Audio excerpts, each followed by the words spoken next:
This is Countdown to Economic Collapse, May 13th, 2012. I'm David John Sponheim, running for president under America's Third Party. This is a very bad time for Wall Street. JP Morgan Chase just announced a $2 billion loss. That's right, $2 billion loss.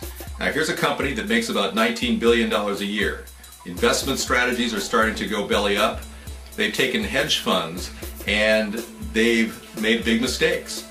The available for sale securities, which is the area in which JP Morgan was investing, went upside down on them. And this is a very bad sign. Remember, JP Morgan was the organization that triggered the Great Depression.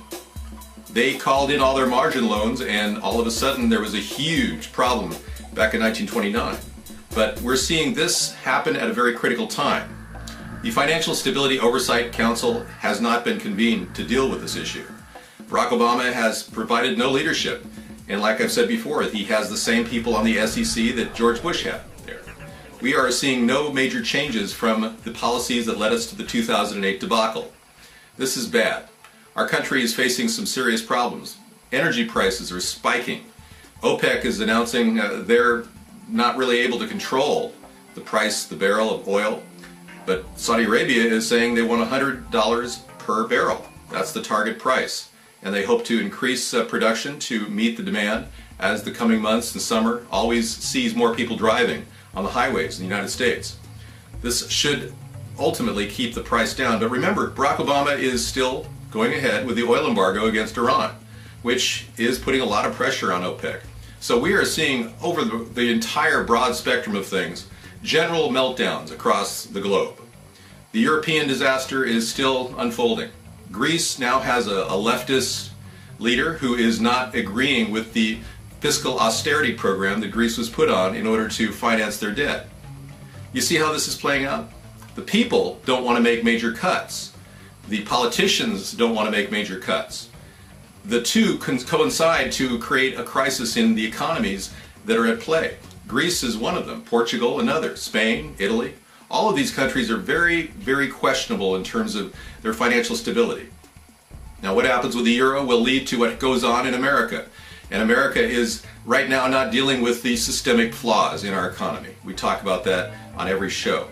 The fact that we haven't dealt with the housing crisis, people still have problems with foreclosures. The foreclosure industry is actually going full bore. They're closing in on houses that have been sitting out there with people living in them, not paying their mortgage payments. Now I'm concerned that companies like Wells Fargo, which are showing positive returns right now on their available for sale securities, could be just like JP Morgan. And I'm also concerned that JP Morgan might just initiate some sort of payback, like calling in their margin loans. This concept could trigger a lot of panic on Wall Street.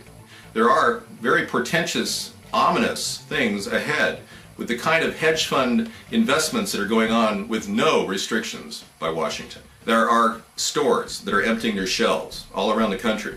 You're noticing when you go to the produce section in your local area, you'll see that there's less produce on the shelves because people aren't buying. That's right, people are cutting back and the economy is stalling.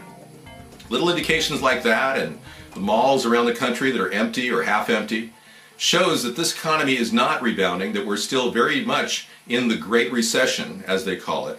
And I believe we're in a depression. I believe the Democrats are just making up stories that they're doing a good job just to get Barack Obama elected. Here's a time when a president is completely unable to get criticism, because if people criticize the president, they're accused of being a racist. This is pure demagoguery. Obama is in a position where he is leading this nation astray, virtually sabotaging our economy by overspending.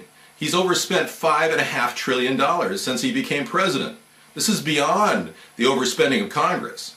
Now, I think if we don't start waking up to the reality that if we are going to sit back and watch this same president become renewed again, and this incumbent president continue, we might just see this whole thing fester and get worse and worse as time goes on. But if we move fast with a new president in 2013, we can begin triggering job growth and solve the housing crisis, which is so desperate and we so need to do.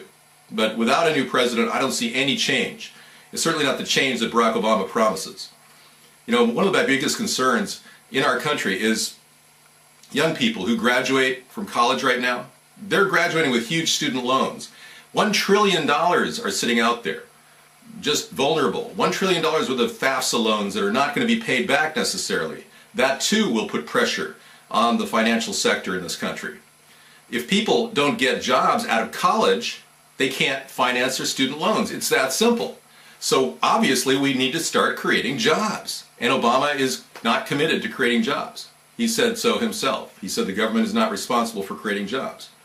Well, I think the other way. I think the government should trigger new free enterprise operations, partnering the private sector with the public sector, and creating jobs that are automatic right out of college, where you can get certification that will get you a job right away.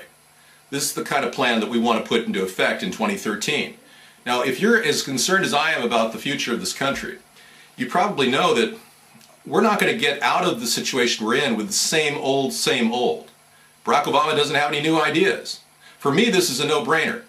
If you vote for Mitt Romney, you're voting for a liquidator, an outsourcer, a guy who all he does is buy up companies, profit from them, take out more loans, and then make them go bankrupt, and then sell them to some foreign entity.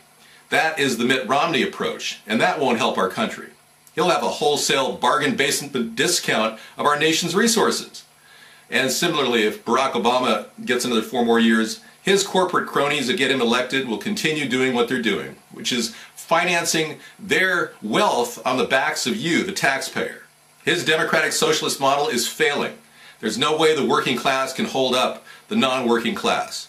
Nearly half the population no longer pays taxes in America, which is an example of how the socialist model is failing. I believe that we have a way. Our book, Hybrid Capitalism, shows that way.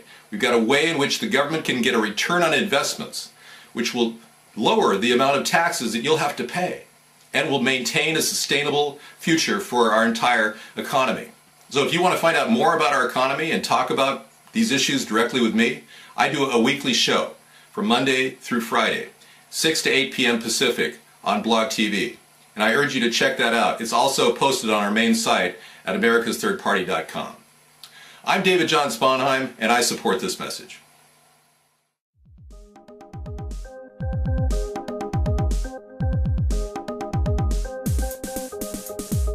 ATP, you and me.